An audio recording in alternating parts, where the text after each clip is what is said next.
Hi, my name is Annecy and you're welcome to my YouTube channel. Today I'll be talking about how to draw wireframes using Whimsical and Figma. Let's go.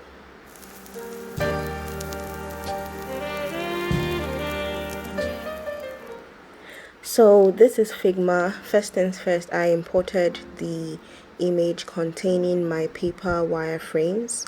Here you can see 6 different illustrations on paper, but I'm going to be focusing on just one for today. So as you can see here, I already did the illustration of the first page. So now I'll be working on the second page. I'll be working on the second page and just showing you step by step how to, draw your wireframes using Figma. So first of all, I duplicated this page.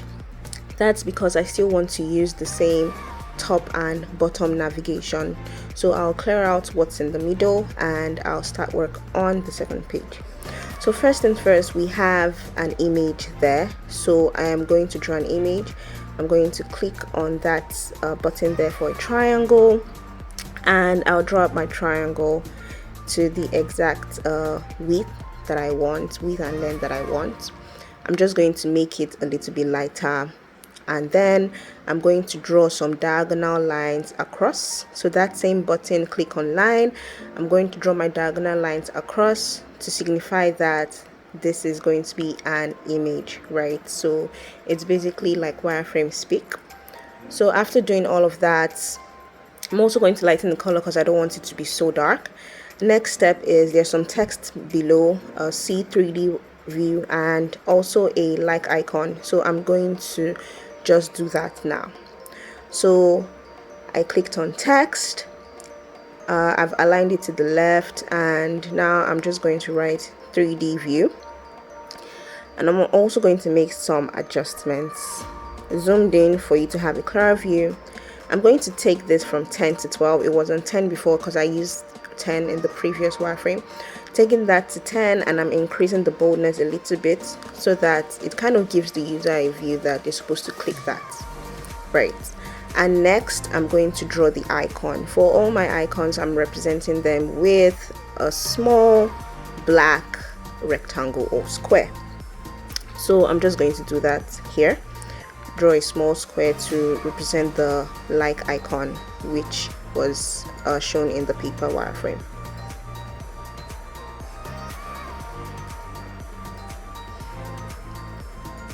Okay, great. Now next up to the next part of my paper wireframes, I have 2 buttons there. One of them is to book a venue and the second one is to contact the seller. So I'm going to draw the first button, which is booking a viewing date. I made a mistake here. I used the shift. So when you hold down shift, it gives you like a perfect whatever square you're drawing. So a perfect star, square or circle. So I just did that again to get an actual rectangle, giving some space there so that my design doesn't look clogged up. I'm going to change the color because I don't want it to be so dark either, making the color lighter. And then I'm going to write inside that button, or inside that rectangle that signifies a button, I'm going to align to the middle and write whatever text that I want to write. So here I would say book a viewing date, and then I'll just align all of that to fit perfectly into the rectangle so that my design looks neat. Now I want to make the button for contacting the seller. I use Ctrl D to duplicate that rectangle, and then I'm just going to make this other rectangle a little bit shorter because I don't want it to, contain the whole section. And for that, I'm going to write contact vendor. Right. So the next step after that is to indicate that there's some text that go directly below, which signify like the description of what it is that I'm looking for. So first thing first is the title of the venue. I'm just going to increase the size a little bit to indicate that it is kind of like, I really want my users to see the title. So I'm putting that there, and then some additional text will go below. Just a quick one. So for your wireframes, you don't really need to put in so much detail because it's not the final product. It's just you're kind of giving your audience a view of what you want the final product to look like. Like I often tell people that a wireframe is like the skeleton of your actual design. So whatever it is that is here doesn't mean that this is going to be the final state. So that being said, I duplicated title of venue because I didn't want to start writing a whole new text again. So this is reviews, and I'm going to reduce that a bit. I don't want it to be the same size as title of venue. So they're going to be 5 icon representations, which basically will signify 5 stars for the review. So going to copy and paste what I have previously done, and then I'll duplicate that 5 times for me to have the 5 icons that I'm trying to have.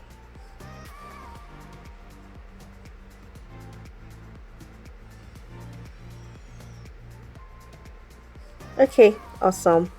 Next will be for me to add some text.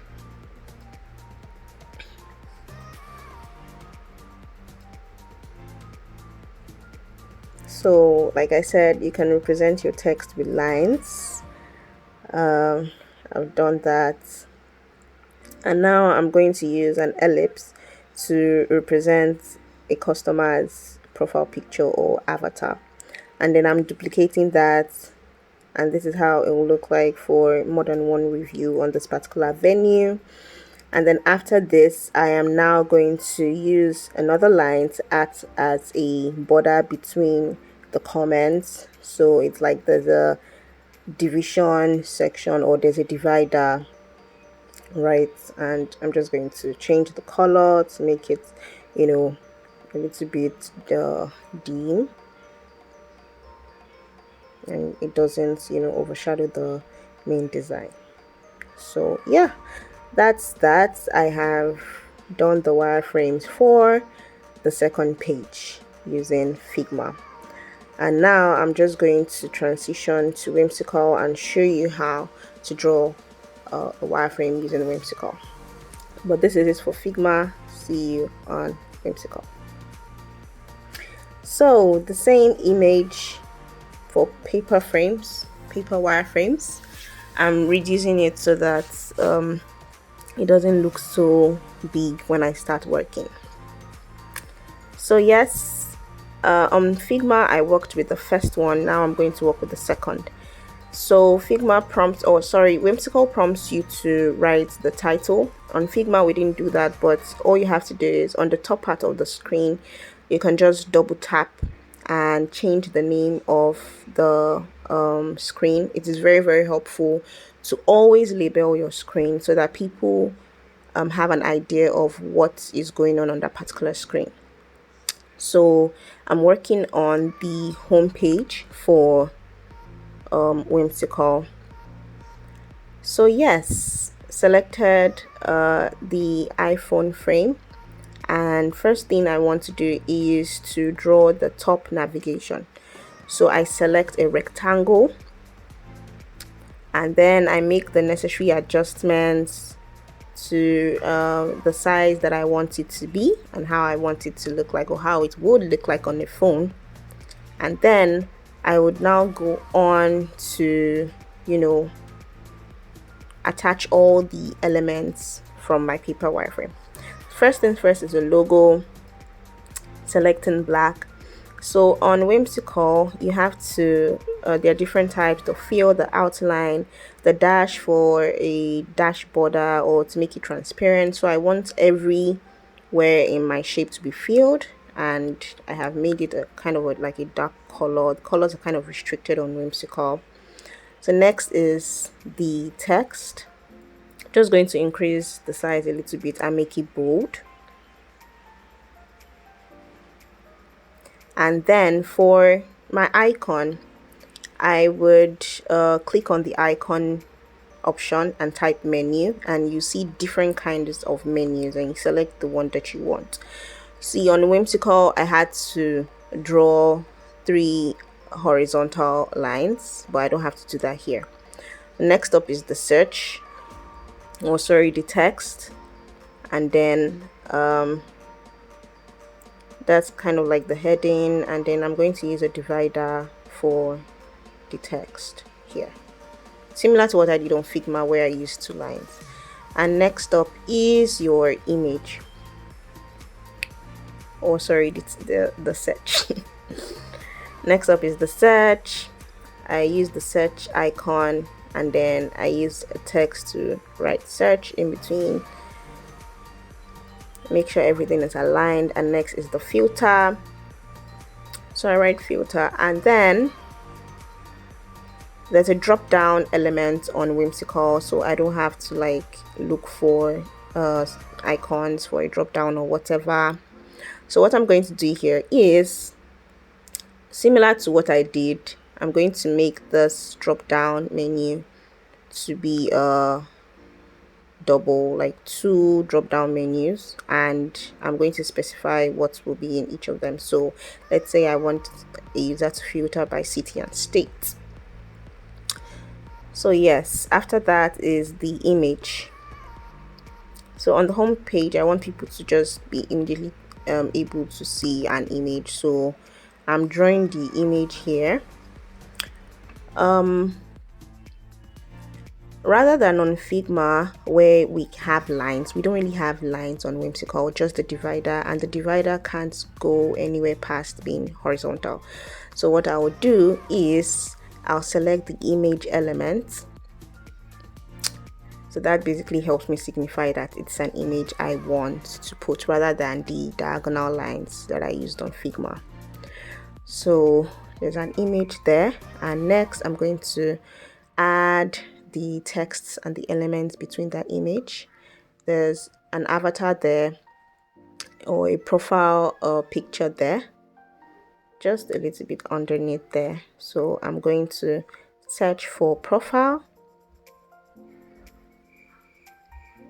and then I select an option for what best represents what I'm looking for. So yes, that is an avatar, and then I'm just going to add some text. So rather than using lines, I would be using actual text here, just because I think you can use Whimsical for like more detailed wireframes if you don't want to use lines and all of that. Although you can do that on Figma as well, but Whimsical doesn't really give you that option. So I already did the option of using lines above, so now I'm using text. Just going to space it a little bit, make my adjustment so that it looks fine to the eyes, and then since this is how I want my home page to look, I'm going to just duplicate that. So you would notice that it's coming out of the frame. And one thing with wireframes is if you want to indicate that a page is scrollable, you make the page longer. So I'm just going to drag that and make it longer vertically, and there you have it. That's the first page of my paper wireframe. I just translated to a digital wireframe. So yes, now you have the difference between Figma and Whimsical. If you learned something, don't forget to like, leave a comment so I know, and don't forget to subscribe also. Thank you. Bye.